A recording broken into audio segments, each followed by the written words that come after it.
मित्रया मित्रम प्रवासेषु भार्या मित्रम गृहेषु च व्याधि तस्यो सधम मित्रम धर्मो मित्रम मृतस्य च।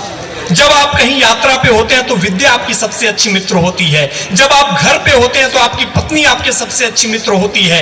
जब आप बीमारियों से घिरे होते हैं तो औषधियां आपकी सबसे अच्छी मित्र होती हैं। लेकिन जब आप मृत्यु के समीप होते हैं तो यही धर्म का कार्य, यही साहित्य, यही संस्कृति आपको मोक्ष की प्राप्ति कराती है। मैं चाहता हूं आपकी तालियां डॉक्टर सचिन मिश्रा जी के लिए हो जाए, प्रिया भाभी के लिए हो जाए कि उन्होंने ऐसा प्रकल्प, ऐसी संकल्पना काशी के इस 80 घाट पर आयोजित की है। मैं प्रणाम करता हूं पूरे कवि सम्मेलन परिवार की ओर से। अब मैं बिना किसी देरी किए कोच के ऐसे स्वर को आमंत्रित करना चाहता हूं जिनको आप सुनते आ रहे हैं लपेटे में नेताजी तमाम टीवी चैनलों पे, जिनको आप सुनते आ रहे हैं। उनके लिए 4 पंक्तियां मैं निवेदित करूंगा डॉक्टर उर्मिलेश जी की, कि पूरी हिम्मत के साथ बोलेंगे, पूरी हिम्मत के साथ बोलेंगे, जो सही है वो बात बोलेंगे। पूरी हिम्मत के साथ बोलेंगे, जो सही है वो बात बोलेंगे। साहिबों हम कलम के बेटे हैं, कैसे हम दिन को रात बोलेंगे। आपकी जोरदार तालियों के बीच में इटावा की धरती से गौरव चौहान जी को आमंत्रित करना चाहता हूं। आप आए और अपना काम होगा। आप सबने जितना प्यार दिया है इस छोटे शहर के इस छोटे से कवि को, मेरी आवाज घाट पर खड़े जितने लोगों तक पहुंच रही है। शशि प्रकाश भैया 4 पंक्तियां मैं पढ़ना चाहता हूं इस जगह पर खड़े होकर। जी बिल्कुल, कविता पढ़ो तब लगाना नारे, मेरा तो काम ही यही है। लेकिन यह जो बीच में खड़े हैं लोग कैमरे के पीछे, इससे पहले कि मैं तुम्हें शराब दूं, आप तुरंत बैठ जाओ भाई साहब। मैं बागेश्वर धाम होकर आया हूं सिद्धि लेके। वाह, इतने अद्भुत परिवेश को देखकर देश के बड़े कवि गजेंद्र सोलंकी जी, सुरेश अवस्थी जी, गौरी मिश्रा, मेरी बहन साक्षी, इस जगह पर खड़े होकर एक आरजू उठी है मेरे मन में। 4 पंक्तियां शशि प्रकाश जी आप भी कहोगे गौरव तूने कब लिख ली? क्या मेरी तमन्ना है आज मैं जब यहां खड़ा हूं, सुनिएगा। बनारस की सुहानी सुबह की सैराट हो जाऊं। क्या आरजू है आज दिल में। बनारस की सुहानी सुबह की सैराट हो जाऊं, मैं माता भारती की वंदना में भाट हो जाऊं। मैं माता भारती की वंदना में, चौथी पंक्ति पर बताना कहां पहुंचे आप। मैं माता भारती की वंदना में भाट हो जाऊं। मेरी महादेव जी से आज बस इतनी तमन्ना है, वहां जो बैठे हैं वो मेरा साथ दें। मेरी महादेव जी से आज बस इतनी तमन्ना है, मैं गंगा में तिरंगा लेके 80 घाट हो। बहुत अच्छे, वाह।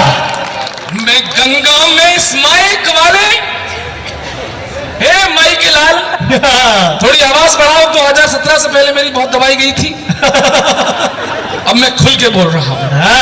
ये जो भगवा पगड़ियां दिख रही है मित्रों, राजनीति की गलियों से जब इन्हें गाली दी जाती है, ये भगवा रंग आतंकवाद का रंग है। ये आरएसएस आतंकवादी है, ये बजरंग दल आतंकवादी है, ये एबीवीपी के लड़के गुंडे हैं, बदमाश है। क्षमा करना साहब, आपको इनमें आतंकवाद नजर आ रहा है। और ये किस नेता ने कहा था, मैं उसका नाम नहीं लेना चाहता हूं वरना आप समझ जाएंगे मैं दिग्विजय सिंह के बारे में बात कर रहा हूं। आज 80 घाट से गौरव चौहान एक दावा करता है, हिंदू कुछ भी हो सकता है, आतंकवादी कभी नहीं हो सकता है। ये कमजोर है आपकी। अरे हमारे घरों में जब पूजा होती है तो हम कहते हैं धर्म की जय हो, अधर्म का नाश हो, प्राणियों में सद्भावना हो, विश्व का कल्याण हो। अरे विश्व के कल्याण की कामना करने वाला हिंदू आतंकवादी कैसे हो गया? लेकिन जिन्होंने इस भगवे को, हम हिंदुओं को आतंकवादी कहा, 80 घाट से जवाब पहुंचे सीढ़ियों पे जितने बैठे हैं, मैं आपके हाथ आसमान में देखना चाहता हूं इस जवाब पर, अगर मैंने जवाब दे दिया हो। सुन लो दिग्विजय सिंह, हिंदू क्या होता है। ना हम जैसे मोहम्मद हैं, ना हम लश्कर के बेटे हैं।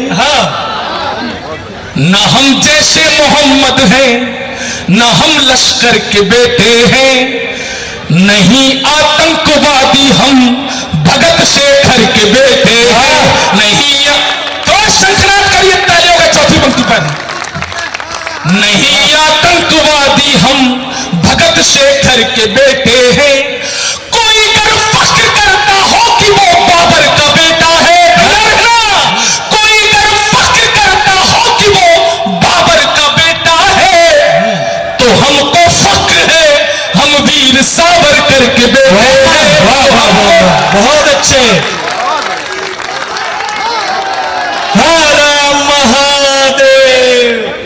बनारस में खड़ा हूं, देखो ये नाश्ता बंद करो भाई साहब, बहुत मैं सच सुनिए, मैं बहुत 10-15 मिनट के लिए हूं, मेरे 10-15 मिनट की आपने आत्महत्या कर दी, सच में किसी का भी नाश्ता नहीं बचेगा। थोड़ी देर बाद थोड़ी देर बाद आप देखो ना देश का कितना बड़ा कवि खड़ा है आपके सामने।